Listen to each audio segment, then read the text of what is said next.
where the market had some support here, and the market clearly broke this support which was formed on Friday, and then it stayed lower. You can see very well, we can see there is no bounce back at all in the market. So if you draw a trend line connecting these two, you can see the market has not bounced back, it has not crossed even this intraday trend lines. So it is a continuous drop, and then if we see 428 in our previous presentation, you can see why we have mentioned this 428 as a intermediate major support level, that this support level was broken very this you can see how the support was broken. So after breaking this support, it's a very clear break in the support.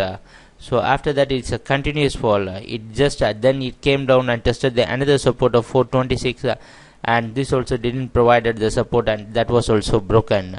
And as you can see, when the support was broken, the market dropped down, and again it acted as a resistance. This 426 acted as a resistance, and it pulled the market down until 422. The market dropped, and you can see this 422 is providing a support now.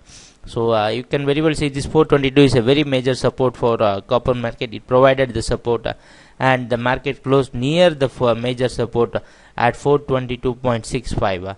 When we compare the opening, that is which was around 431.2 with the closing 422.6, we can very well say that it is completely, yesterday was completely dominated by sellers, and it followed its trend. That's what we should say, it followed a downtrend. But today, where we are expecting copper to open is that we are expecting copper to open somewhere around 425.5 to 426. So this is around plus or minus above or below 426. We are expecting copper to open. So that indicates that this 422 has provided a great support for copper market.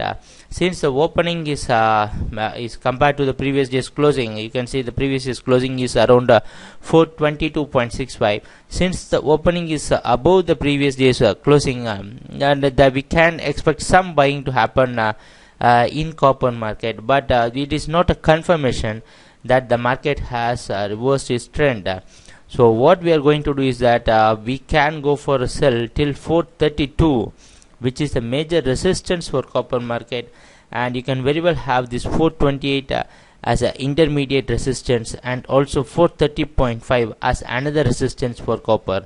Only if the price is going to close above 432, we can confirm that the copper can go for a buying. Till then, we can stay in the sell trend. And once again, we want to say that so since we have expected we are expecting a opening above this 422.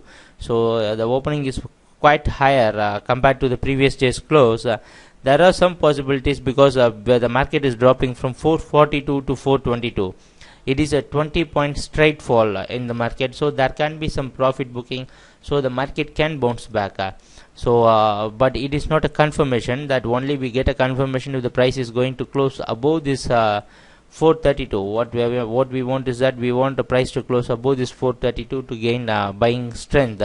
Till then, the market can stay down. So wherever you find the resistance, you can go for a selling in the copper market. And once again, we want to say, whenever you go for go with averaging, so please book the profit for the average loads at regular intervals. The target is that since the 426, we should also watch whether the market is breaking this 422 in order to again reconfirm that the price can go down further. Since 422 is a very major support for copper market, please if you want to know how this 422 is a major support, please watch our previous presentations. When the price stayed around 422, you can very well see that from 422 the market bounced back and reached 442.442, and from 442 it has dropped down to 422. So today we are expecting the first target can be 422, and the next target can be, if the trend continues, the next target can be 416. This is the another target which is quite we can actually, the trend continues, we can expect this target in few days, but initially we can expect 422 if the trend continues to be down. So what we are expecting today is that we are expecting copper to stay in downtrend or follow its trend, continuously follow its trend, having this 432 as a major resistance. You can have a stop loss around 433, and you can go for selling in copper. That is what we are expecting in copper today. Thanks for watching our video. Take care. Bye.